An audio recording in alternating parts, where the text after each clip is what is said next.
Hello hi and welcome everyone. मैं विशाल त्रिपाठी स्वागत करता हूं आपका विस्कस एकेडमी पर। सीटेट 2023 के लिए सीडीपी की इस वीडियो में हम बात करेंगे स्टेजेस ऑफ चाइल्ड डेवलपमेंट, यानी कि बाल विकास की अवस्थाएं। अब मुख्यतः हमें जो है स्टेजेस ऑफ चाइल्ड डेवलपमेंट में जो मुख्यतः 6 स्टेजेस होती हैं। पहली इन्फेंसी, दूसरी प्री चाइल्डहुड, तीसरी लेटर चाइल्डहुड, चौथी एडोलेसेंस, पांचवी एडल्टहुड और छठी ओल्ड एज। लेकिन हमारे एग्जाम पॉइंट ऑफ व्यू से हमें 4 ही पढ़नी है: infancy, pre childhood, letter childhood और एडोलेसेंस। तो चलिए देखते हैं इन्फेंसी को। इन्फेंसी यानी कि शैशवावस्था, इसका जो टाइम स्पैम है वह जन्म से 2 वर्ष के लिए बोला जाता है। कभी कभी पेपर में आपके ये भी आ जाएगा कि 0 से 2 वर्ष। तो जन्म से 2 वर्ष और 0 से 2 वर्ष बात एक ही है। अब इसमें होता क्या है? अच्छा, अब देखिए, जो छोटा बच्चा है उसे जो जन्म से मतलब अभी आज पैदा हुआ या 2 साल की स्पैम के समय में बच्चे को समाज से कोई मतलब नहीं है। उसे नहीं पता है कि समाज क्या है, दीन दुनिया क्या है। उसका पूरा समाज उसकी माँ और उसके पिता के इर्द गिर्द ही घूमता है। तो जाहिर सी बात है कि इस स्टेज में बच्चा स्वार्थी होगा, स्वकेंद्रित मतलब सेल्फ सेंटर्ड होगा। बच्चे को बाहरी दुनिया के बारे में कुछ नहीं पता है, तो जाहिर सी बात है उसे सिर्फ अपना ज्ञान है तो अपने ही बारे में चिंता रहेगी। तो सिर्फ अपने बारे में ही वो सोचता है। इसे टॉय एज भी कहते हैं। अब जो छोटे बच्चे होते हैं उन्हें खिलौनों से खेलना बहुत पसंद होता है। इस उम्र का बच्चा जो है वो हर चीज को खिलौना समझता है। पापा की मोबाइल को भी वो खिलौना समझ लेता है, मम्मी के कंघा को भी वो खिलौना समझ लेता है। उसके हाथ में जो भी आया वो खिलौना ही है, इसीलिए इसको टॉय एज भी कहते हैं।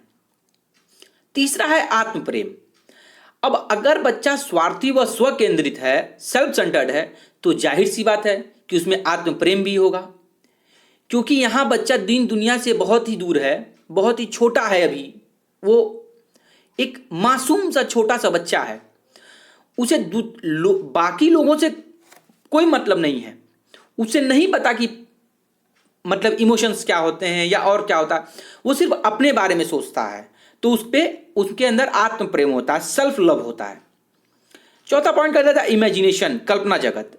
अब बच्चे को बाहरी दुनिया के बारे में, समाज के बारे में नहीं पता है। उसके पास अभी सोचने समझने की उतनी क्षमता नहीं है।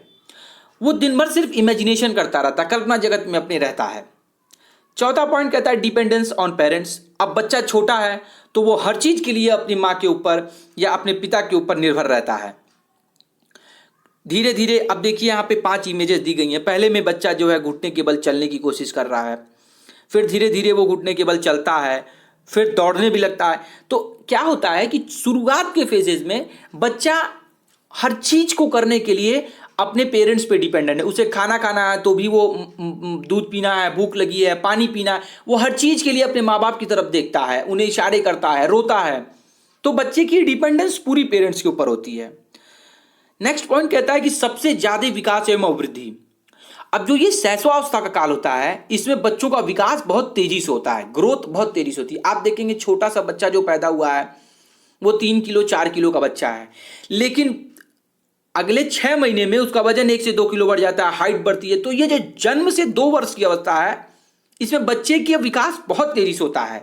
बच्चा जब पैदा हुआ तो सिर्फ वो रो रहा था, फिर वो धीरे से म ब ये सब बोलना सीखता है। लेकिन धीरे धीरे साल भर बाद या 1.5 साल बाद वो बाकायदा मामा, मम्मी, मामा, पापा ये सब बोलने लगता है, दादा। तो लैंग्वेज डेवलपमेंट भी होता है और फिजिकल डेवलपमेंट भी बच्चे का होता है। तो विकास जो होता है मतलब डेवलपमेंट और ग्रोथ इस एज में बहुत तेज होता है। नकल प्रवृत्ति होती है बच्चे की। आप देखते होंगे कि जो छोटे बच्चे होते हैं, आप उनके सामने खड़े हो जाए, आप यूं यूं आंख घुमाएंगे वो भी आंख घुमाएगा, आप हाथ चलाएंगे वो भी हाथ चलाएगा, आप हंसेंगे उसे नहीं पता है आप क्यों हंस रहे हैं, आप किस लिए हंस रहे हैं, लेकिन वो भी आपको देख के हंसने लगेगा। आप रोने वाला मुंह बना लीजिए तो वो भी रोने वाला मुंह बना लेगा। मतलब बच्चा जो है ना वो नकल करता है। तो नकल प्रवृत्ति इसमें भी बहुत ज्यादा होती है। नैतिकता का अभाव होता है। अब देखिए एक छोटा बच्चा है, अगर उसे सोसाइटी के बारे में नहीं पता है, अपने अपने जो है एक अपने बारे में जो है उसे नहीं पता है कि मुझे क्या करना है, मुझे क्या नहीं करना है। अभी वो बाहरी दुनिया से बिल्कुल अनभिज्ञ है। उसकी पूरी दुनिया उसके घर में उसके माँ और पापा, उसकी दादा दादी के बगल में ही घूम रही है। तो जाहिर सी बात है कि बच्चे के अंदर मोरालिटी, नैतिकता नहीं पाई जाएगी। चौथी चीज कहती है सेंस ऑर्गन से सीखता है। अब यहां पे सेंस ऑर्गन से सीखने का मतलब है कि हर चीज बच्चा देख करके, समझ करके, छू करके ही सीखता है। अब जैसे मान लीजिए एक छोटा बच्चा है, आप चाय की कप रख दीजिए, वो बार बार प्रयास करेगा कि उस चाय को वो छू ले, लेकिन एक बार जो है अगर वो उंगली उसकी छू गई उस कप पे और उसे गर्म लगा तो वो फिर उसको नहीं छुएगा।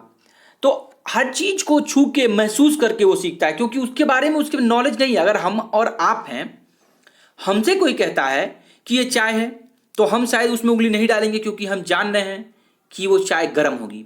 लेकिन बच्चे को तो नहीं पता है चाय क्या है, तो वो छू करके ही, महसूस करके ही सीखता है हर चीज को। तो इसीलिए इस एज में बच्चा अपनी सेंस ऑर्गन से सीखता है। क्यूरियोसिटी होती है बच्चे के अंदर, जो है उत्सुकता बहुत होती है, हर चीज को जानने की कोशिश करता है कि ये हो रहा है तो क्यों हो रहा है। Absence of time concept. अब बच्चा छोटा है, उसके पास करने को कोई काम नहीं है, उसे बाहर नहीं जाना है, उसे स्कूल नहीं जाना है, उसे होमवर्क नहीं करना है। तो अब यहां पे बच्चे के पास टाइम कॉन्सेप्ट का कोई कुछ नहीं है, उसके पास आधार। तो यहां उसका दिन भर का शेड्यूल यही है कि उसको सुबह उठना है, दूध पीना है, खेलना है, फिर सो जाना है। तो यहां पे क्या होता है, एब्सेंस ऑफ टाइम कॉन्सेप्ट। तो हमने सीखा कि इन्फेंसी, तो मुख्यतः अगर हम इन्फेंसी की बात करते हैं तो दो चार पॉइंट्स हैं जो सीटेट में रिपीटेडली इससे पूछे जाते हैं। जैसे कि बच्चा स्वार्थी होता है। कई बार आपसे पूछा है कि टॉय एज कौन सी एज है, ये एक चीज हाईलाइट कर लीजिएगा कि टॉय एज। तो इन्फेंसी, शैशवावस्था जो है वो टॉय एज है। बच्चे के अंदर सेल्फ लव होता है, डिपेंडेंस ऑन पेरेंट्स ज़्यादा होती है, डेवलपमेंट एंड ग्रोथ सबसे ज़्यादा होती है। कभी कभी क्वेश्चंस में सीटेट में ये भी पूछ देता है कि कौन सी एज में बच्चे की डेवलपमेंट और ग्रोथ का रेट सबसे ज़्यादा होता है। अच्छा, डेवलपमेंट जो है वो चाइल्डहुड में भी होती है, वहां भी रेट अच्छी होती है, एडोलेसेंस में भी होती है। बट अगर हम स्टार्टिंग फेज की बात कर रहे हैं, इन्फेंसी की बात कर रहे हैं, तो यहां जो रेट होगी डेवलपमेंट और ग्रोथ की वो सबसे ज्यादा होगी। तो हमने यहां पे समझा इन्फेंसी के बारे में। अब हम बात करेंगे अपनी दूसरी स्टेज, जिसको कहते हैं प्री चाइल्डहुड या पूर्व बाल्यावस्था। इसका जो स्पैम है वो 3 to 6 ईयर, 3 से 6 साल का बच्चा होता है। इसे प्री स्कूल एज या नर्सरी स्कूल एज या प्राथमिक विद्यालय की पूर्व तैयारी की अवस्था कहते हैं। अब इस तीनों कॉन्सेप्ट को आप ईसीसीई से रिलेट करिए। ईसीसीई अर्ली चाइल्डहुड केयर जो प्रोग्राम आया था, उसमें क्या कहा जाता था, उसमें भी एज 3 to 6 ईयर थी। बच्चा बाल वाटिका में जाएगा, स्कूल से पूर्व तैयारी की अवस्था उसको बोला गया था। तो आप ये याद रखिए कि प्री चाइल्डहुड का ही बच्चा ईसीसीई प्रोग्राम में इंडल्ज होता है। यहाँ क्या होता है, यहाँ बच्चे को बाल वाटिका में, आंगनवाड़ी में, यहाँ पे प्लेवे स्कूल्स में यहाँ भेजा जाता है। जैसे बच्चा जो है घर से दूर घंटा, 2 घंटा, 3 घंटा मम्मी पापा से दूर बैठना सीखे, इसीलिए इस स्कूल को, इस एज को preschool age, nursery age या प्राथमिक विद्यालय की पूर्व तैयारी की अवस्था कहते हैं। अब क्वेश्चन में कभी कभी सीटेट में पूछता है कि किस एज को हम प्री स्कूल एज या नर्सरी स्कूल एज कहते हैं। तो आपको कॉन्सेप्ट में ज़्यादा आपको जो है कंफ्यूज नहीं होना है। आप सीधे याद रखिए ECCE 3 to 6 year and pre childhood is also 3 to 6 year. अब ईसीसीई प्रोग्राम जो है वो तैयार करता है बच्चे को स्कूल के लिए, तो जाहिर सी बात है कि वो प्री स्कूल एज हो गई, तो इसलिए पूर्व बाल्यावस्था क्या होगी, प्री स्कूल एज होगी। चौथा पॉइंट कहता है अतार्किक चिंतन की अवस्था। अब यहां पे ना बच्चे के पास लॉजिक नहीं है, बट वो थिंकिंग करता है। जैसे कि अगर आपके सामने, बच्चे के सामने कोई फोन है तो कहेगा ये फोन क्यों है। क्यों की जो परिभाषा, क्यों, हर चीज में उसे क्यों का जवाब चाहिए। जैसे ये टेबल क्यों है, तो अतार्किक चिंतन की अवस्था मतलब बच्चा इलॉजिकल सोच रहा है। तो 4 पॉइंट्स हमने समझे, preschool age, nursery school age, प्राथमिक विद्यालय की पूर्व तैयारी की अवस्था, ये तीनों एक ही पॉइंट्स हैं। अतार्किक चिंतन, हर चीज में क्यों का जवाब। चौथा नेक्स्ट पॉइंट जो है बड़ा ही इंपॉर्टेंट है, जीववाद मतलब एनिमिज्म, मतलब हर चीज में जान है। जैसे बच्चा चल रहा है, अब अगर उसे जो है वो गिर गया, उसे चोट लग गई, तो अब वो रोने लगेगा। लेकिन आप उसके पास जा करके पूछें बेटा क्या हुआ, तो वो कहेगा चोट लग गई। तो अब आप उससे कहेंगे अच्छा धरती माँ ने मारा, अभी मैं धरती माँ की पिट्ठी कर देता हूं, ये लो ये लो। अब उसने में वो खुश हो जाएगा कि धरती ने मुझे मारा और मम्मी या पापा ने धरती को भी मार दिया, भाई हिसाब बराबर। तो इस एज में बच्चा जो है ना, उसे ये लगता है कि हर चीज में जो है प्राण है, हर चीज में जीव है। तो एनिमिज्म मतलब जीववाद यहां बहुत ज्यादा होता है। नेक्स्ट पॉइंट कहता है अक्षर लिखना, गिनती करना और रंगों को पहचानना। बच्चा इन चीजों को सीखता है। अब जब बच्चा प्री स्कूल एज है, बच्चा आंगनवाड़ी में जा रहा है, वहां बच्चों को अक्षर का ज्ञान करा जाता है। जैसे 1 2 3 4 ये सिखाया जाता है गिनती, और कलर्स को पहचानना सिखाया जाता है। एक बेसिक बच्चे को, एक अंडरस्टैंडिंग बच्चे की डेवलप की जाती है। वस्तुओं को क्रम से रखना सिखाया जाता है। बच्चा यहां सीखता है कि कैसे किसी चीज को क्रम में लगाना है। नेक्स्ट पॉइंट जो है ना, ऑडिपस और इलेक्ट्रा ग्रंथियों का विकास। अब इससे सीटेट में काफी क्वेश्चन पूछा है। ऑडिपस जो होता है वो लड़कों में होता है और इलेक्ट्रा जो होता है वो लड़कियों में होता है। इसको एक आप ट्रिक से याद करिए, ऑडिपस मतलब ऑक्टोपस, तो ऑडिपस जो है वो लड़कों में हुआ और इलेक्ट्रा लड़कियों में हुआ। इलेक्ट्रा से होगा इलेक्ट्रॉन। तो अब आप समझिए ऑडिपस क्या होता है। ऑडिपस ग्रंथि मतलब ये होता है कि बच्चे के अंदर, जब बच्चा इस स्पैम में होता है, तो बच्चे का झुकाव मां की तरफ ज्यादा होता है लड़के का, और उसे लगता है कि पापा बड़े गंदे हैं, पापा मुझे मम्मी से दूर कर देंगे। तो यहां मां के प्रति लगाव और पिता के प्रति एक ईर्ष्या की भावना आ जाती है। अब ये निगेटिव नहीं है, लेकिन ये बच्चों के अंदर होता है कि मां के प्रति अत्यधिक लगाव होता है। और यही चीज उल्टी होती है लड़कियों में। जो गर्ल्स होती हैं उनके अंदर पिता के प्रति लगाव होता है और उन्हें लगता है कि मां उन्हें पिता से अलग कर देंगी।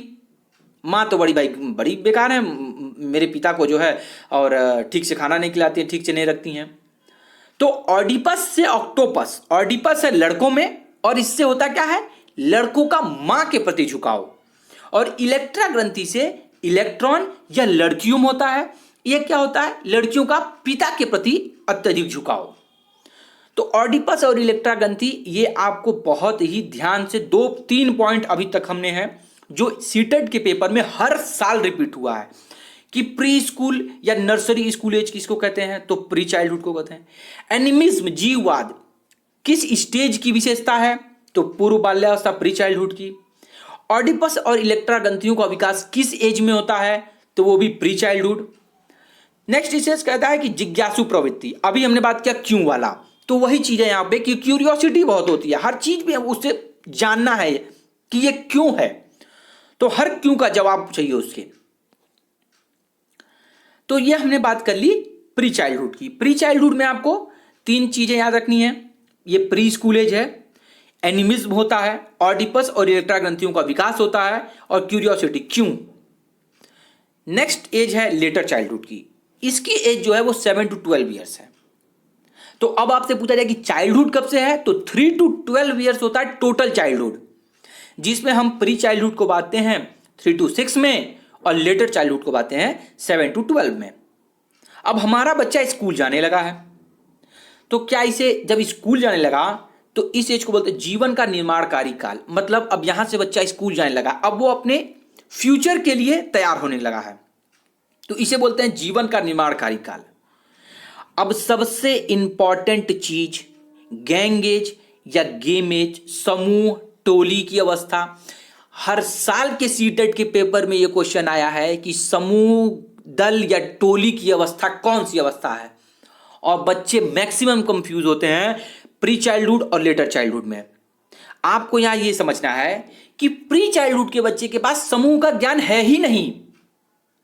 वह जा रहा है आंगनवाड़ी में, बाल वाटिका में, वहां उसे बस इतना ही सिखाया जाता है कि कैसे मम्मी पापा और घर से बाहर दूर आकर के बैठना है। वहां उसके पास समूह का कॉन्सेप्ट नहीं है।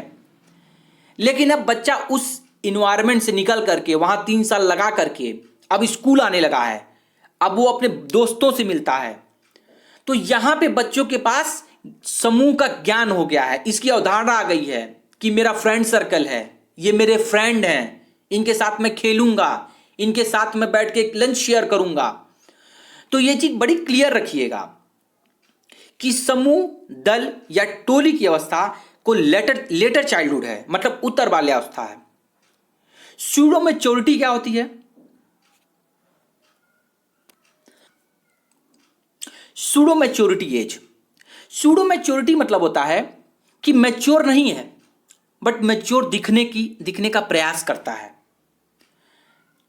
अब इसे लगता है कि मैं बड़ा हो गया हूं, तो ये दिखाना चाहता है कि मैं अब बड़ा हो गया हूं, तो उसे कहते हैं सूडो मैच्योरिटी। तो दो चीज याद रखिएगा लेटर चाइल्डहुड से, 2-3 पॉइंट्स जो बहुत इंपॉर्टेंट है, जो आपको याद रखने। देखिए ये मैंने तो कई पॉइंट्स लिखे हैं, बट आपको सब नहीं याद करना है। सीटेट में हर स्टेज से अगर आपको क्रिस्प पकड़ना है, मैं आपको क्रिस्प ही दे रहा हूं, लेकिन उस क्रिस्प में से भी आप क्रिस्प निकाल सकते हैं। जैसे हर एज से 2 ही 3 पॉइंट्स हैं जो सीटेट बार बार पूछ रहा है, या यूपी टेट बार बार पूछ रहा है, या किसी भी टीचिंग एग्जाम में। तो अब आप कहेंगे सर कि लेटर चाइल्डहुड से क्या क्रिस्प है? लेटर चाइल्डहुड में पहली चीज की जीवन का निर्माणकारी काल है ये। दूसरी चीज कि समूह, दल या टोली की अवस्था, इसको क्रॉस 2 स्टार लगा के क्रॉस कर लीजिएगा, मोस्ट इंपॉर्टेंट। तीसरी चीज, सीटेट अगर टफ पेपर बनाना है तो पूछता है कि सूडो मैच्योरिटी एज कौन सी है। मतलब बड़ा तो नहीं हुआ है भाई, अभी तो 7 साल का बच्चा है, 8 साल का बच्चा है, या 9 साल का बच्चा है, लेकिन बड़ा बनने का प्रयास करता है। तो ये 2-3 पॉइंट्स आपको मिले। फिर भाषा विकास की तीव्र गति। अब चूंकि बच्चा 3 साल जो है वो बाल वाटिका या आंगनवाड़ी में रह के आया है, उसने वहां अल्फाबेट सीखे, वहां वो दोस्तों से कन्वे करता है कुछ कुछ।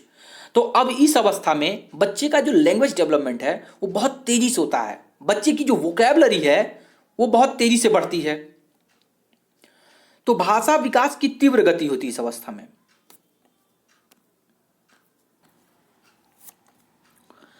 फिर कह रहा संग्रह करने की प्रवृत्ति। बच्चा चीजों को इकट्ठा करता है, अलग अलग चीजों को। अब अगर इस एज में बच्चे को कोई डांटता है ना, तो उसे वो भी याद रहता है कि इन्होंने मुझे 5 बार डांटा था। तो बच्चा चीजों को जो है पाइल अप करता है। चौथी, नेक्स्ट टॉप पॉइंट है मूर्त चिंतन की अवस्था। अब मूर्त चिंतन का मतलब क्या है? मूर्त चीजें मतलब वो जो हम देख सकते हैं। अब बच्चा इस एज में जो है जो चीजें देखता है उसके बारे में सोचता है कि ये क्यों है, ये क्या है। तो क्या है, बच्चे के अंदर एक कॉन्सेप्ट आ गया। अगर उसने आम देखा तो अब वो सोचेगा आम कहां से आया, आम का पेड़ कहां है, पेड़ कैसे उगा। तो यहां पे क्या है, जो चीजें वो देखता है उसके बारे में वो चिंतन करता है। तो ये थी लेटर चाइल्डहुड के बारे में। अब बात करते हैं एडोलेसेंस, किशोरावस्था के बारे में। इसकी एज स्पैम जो है वो 13 to 18 ईयर्स होती है। अभी जीवन का सबसे कठिन काल इसे क्यों कहा जाता है? क्योंकि इस एज में जो है अब बच्चे के अंदर जो है बहुत हद तक मैच्योरिटी भी आ जाती है। अब बच्चा जो है स्कूल जाने लगता है, हायर स्टडीज में पढ़ रहा है, बच्चे को फ्यूचर की ज़्यादा चिंता रहती है। यहाँ पे बेस बनता है बच्चे का कि बच्चे का फ्यूचर क्या होगा। तो सबसे कठिन काल इसे कहा जाता है। गोल्डन एज भी कहा जाता है, बसंत ऋतु का काल भी कहा जाता है। नेक्स्ट पॉइंट कहता है कि बुद्धि का अधिकतम विकास होता है। बच्चे का एडोलेसेंस में बुद्धि का सबसे ज्यादा विकास होता है, विचारों तथा संवेगों में परिपक्वता आती है। अब बच्चा जो है एब्स्ट्रैक्ट थिंकिंग भी कर सकता है, अमूर्त चिंतन भी करना शुरू कर दिया है। तो उसके जो इमोशंस है ना, उसके जो थॉट्स हैं, उसमें एक मैच्योरिटी दिखती है, एक स्थायित्व दिखता है। अगर उसने सोचा कि मुझे इंजीनियर बनना है तो फिर वो उसी की फील्ड में आगे बढ़ेगा, उसी के बारे में तैयारी करेगा। तो क्या होता है इस चीज में, विचारों तथा संवेगों में परिपक्वता या स्थायित्व आता है। अब कह रहा है instinct of day dreaming. Day dreaming क्या है? अब क्या होता है ना कि बच्चा जैसे कहते हैं कि खुली आंखों से सपना देखना, तो बच्चा खुली आंखों से सपना देखता है। दूसरी चीज डे ड्रीमिंग को आप ऐसे भी समझ सकते हैं कि ख्याली पुलाव पकाना। तो ख्याली पुलाव, जैसे मैं इंजीनियर बन जाऊं तो क्या होगा, मैं वकील बन जाऊं तो क्या होगा, ये ऐसा हो जाए तो क्या, मतलब बच्चा जो है वो डे ड्रीमिंग कर रहा है। अब बच्चा बड़ा हो गया है, उसके विचारों और संवेगों में परिपक्वता आ गई है, तो जाहिर सी बात है कि जिस जिस समूह में वो रह रहा है उसको भी वो महत्व देना शुरू कर देता है। अब इसके अंदर सोसाइटी के प्रति जो है ना वो एक संवेदना डेवलप होने लगती है, तो समाज सेवा की भावना आती है। बच्चे के अंदर सेल्फ स्टीम, आत्मसम्मान की भावना भी बहुत ज्यादा होती है। अब यहां पे अगर टीचर बच्चे को मार देते हैं, मार देगा क्लास में, तो उसे बड़ा हर्ट होता है कि सारे जो है मेरे कॉलीग के सामने या मेरे मेट्स के सामने मुझे मार दिया। तो आत्मसम्मान बड़ा ही मतलब एक बड़ी ही हाई लेवल पे होता बच्चे का इस समय। हीरो वर्शिप की प्रवृत्ति होती है। हीरो वर्शिप का मतलब यह है कि बच्चा अपने आइडियल्स चुनता है। जैसे किसी ने एपीजे अब्दुल कलाम को चुना, अब किसी को अक्षय कुमार अच्छा लगता है तो उसने अक्षय कुमार को अपना आइडियल बना लिया कि भाई मैं तो अक्षय कुमार की तरह बनूंगा। तो यहाँ बच्चा अपनी आइडियल्स को चुनता है कि हाँ मुझे इन्हीं तरह बनना है।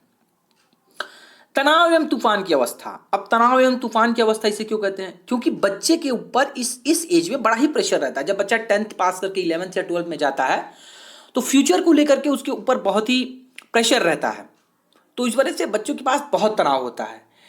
दूसरी चीज ये होती है कि बच्चे के अंदर अब बहुत ही तेजी से हार्मोनल चेंजेस भी हो रहे हैं, तो वो भी एक कारण होता है इस एज में। क्योंकि बच्चा जो है अब जैसे एक टर्म होता है प्यूबर्टी। प्यूबर्टी का मतलब होता है कि बच्चे के अंदर कुछ हार्मोनल चेंजेस आते हैं, उसकी वजह से भी बच्चे के ऊपर काफ़ी सारे जो है बच्चा तनाव में रहता है। तो तनाव एवं तूफान की अवस्था। कामुकता का जागरण मतलब विपरीत लिंग के प्रति उसका आकर्षण होता है। अब change in pitch of voice, जो लड़के होते हैं उनकी आवाज़ भारी होना शुरू हो जाती है और लड़कियों की आवाज़ थोड़ी सी मीठी होनी शुरू हो जाती है। ठीक है। Primary and secondary sexual characteristics develop होने लगते हैं, जैसे बच्चों में, लड़कों में दाढ़ी मूंछ आने लगती है। संवेगात्मक अस्थिरता। अब यहाँ इमोशनल इम्बैलेंस जो है क्यों बोला जा रहा है यहाँ पे कि बच्चा इमोशनली स्ट्रांग तो है ही बट स्थिरता नहीं है वहां पे, उसके इमोशंस बड़े जल्दी हर्ट होने लगते हैं, तो इसीलिए उसको बोल रहे हैं कि इसमें संवेगात्मक अस्थिरता बहुत होती है। इस एज के बच्चों को कभी भी डांटना या मारना नहीं चाहिए, इनको बड़े प्रेम से समझाइए, इन्हें अपना दोस्त बनाइए।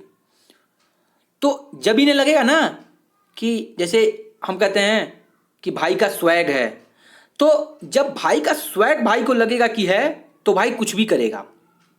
तो संवेगात्मक अस्थिरता बहुत होती है। चूंकि बच्चे के अंदर आत्मसम्मान की भावना बहुत हाई लेवल पे है, तो बच्चों को प्यार से एक फ्रेंडशिप वे में समझाना चाहिए। ईगोइस्ट होता है। अब आत्मसम्मान अगर है हाई लेवल पे तो जाहिर सी बात है कि ईगोइस्ट होगा। समायोजन का अभाव मतलब अपने आप को जो है डिफरेंट सोसाइटीज में, मतलब अपने अपने समूह को, मतलब जो उसका एरिया उसको छोड़ करके अगर उसे कहीं और भेजा जाए तो वो अपने आप को एडजस्ट करने में थोड़ा सा जो है कठिनाई महसूस करता है। देशभक्ति की भावना बहुत ही तीव्र होती है बच्चों के अंदर, भाई मर मिटेंगे, ये कर देंगे, वो कर देंगे, ये बड़ा हो होता है। इसीलिए देखिए आर्मी कई सारे प्रोग्राम चलाती है जहां 18+ बच्चों को ही ले लिया जाता है आर्मी में, क्योंकि यहाँ बच्चे के अंदर ना मतलब कैलिबर बहुत है, बस उसे जो है सही दिशा में चैनलाइज करने की जरूरत है। कैरियर की चिंता होती है, इसीलिए तनाव एवं तूफान होता है। अभी हमने बात किया कि जो है अपोजिट लिंग के प्रति आकर्षण, तो वही है विपरीत लिंग के प्रति आकर्षण होता है। एब्स्ट्रैक्ट थिंकिंग करता है, अमूर्त चिंतन करता है, जिन चीज़ों को वो देखा नहीं है उनके बारे में भी सोचता है। लॉजिकल थिंकिंग करता है। ये सारी चीज़ें एडोलेसेंस के बारे में है।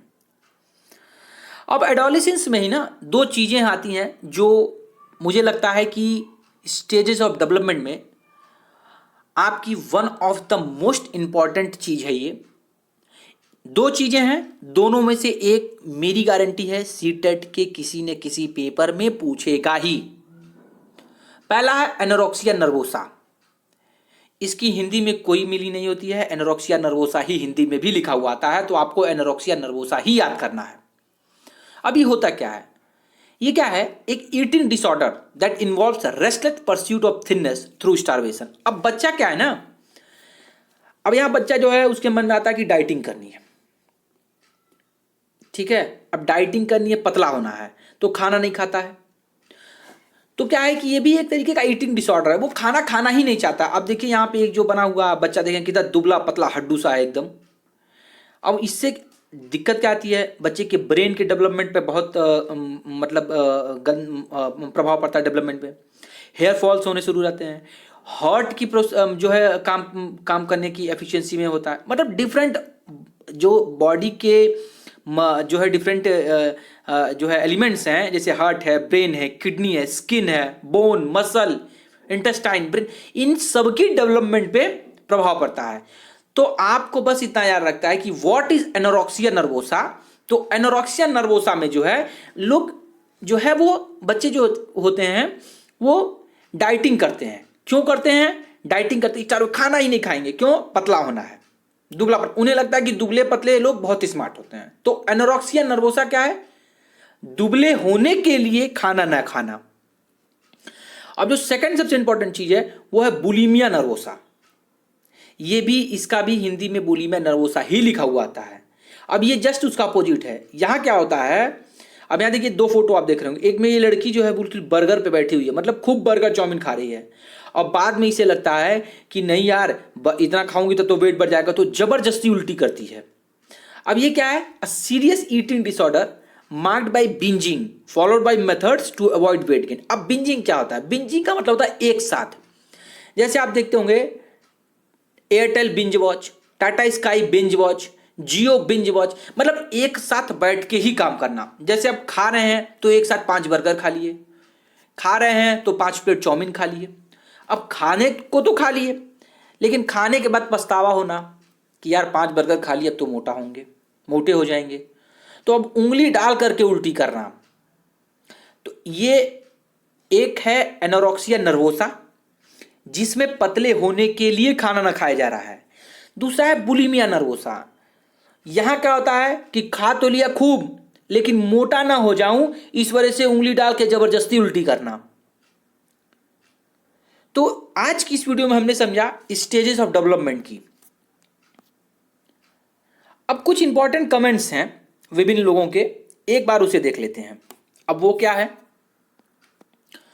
पहला है क्रो एंड क्रो ने कहा था शैशवा अवस्था को डेंजरस और अपीलिंग है, स्टेट टीचिंग एग्जाम को टारगेट कर रहा है, तो वहां पे ये चीजें बहुत पूछी जाती हैं। तो क्रो ने क्या कहा है? क्रो ने कहा है शैशवा अवस्था को डेंजरस और अपीलिंग एज। दूसरा आते वैलेंटाइन शिरोल, इन्होंने शैशवा अवस्था को सीखने का आदर्श काल कहा है। तो पहला आया क्रो जिन्होंने शैशवा अवस्था को डेंजरस और अपीलिंग एज कहा है। दूसरा है वैलेंटाइन शिरोल, जिन्होंने शैशवावस्था को सीखने का आदर्श काल कहा है। तीसरा आते हैं फ्राइड के बारे में हमें आगे आने वाली वीडियो में डिटेल से पढ़ना है, क्योंकि इनका कॉन्सेप्ट बहुत ही खतरनाक और बहुत इंटरेस्टिंग भी है, और फ्राइड सीटेट के सिलेबस में है, तो फ्राइड को हमें पढ़ना है। फ्राइड क्या कहते हैं? शैशवावस्था को बालक की निर्माण काल की अवस्था कहते हैं, और इस अवस्था में बालक के अंदर काम प्रवृत्ति जागृत हो जाती है, यह फ्रॉइड कहते हैं। फ्रॉइड का जो कॉन्सेप्ट है ना, वो सेक्सुअलिटी को लेके ज्यादा है। अब फ्रॉइड के बारे में हम यहां पे ज्यादा डिटेल पे बात नहीं करेंगे। फ्रॉइड के बारे में एक नेक्स्ट वीडियो में हम पूरी फ्रॉइड को ही डेडिकेट करके वीडियो समझेंगे फ्रॉइड के बारे में। चौथे कहते हैं क्रो ही 20वीं सदी बालक की सदी है। कॉल एंड ब्रूस ने बाल्यावस्था को यूनिक पीरियड ऑफ लाइफ कहा है।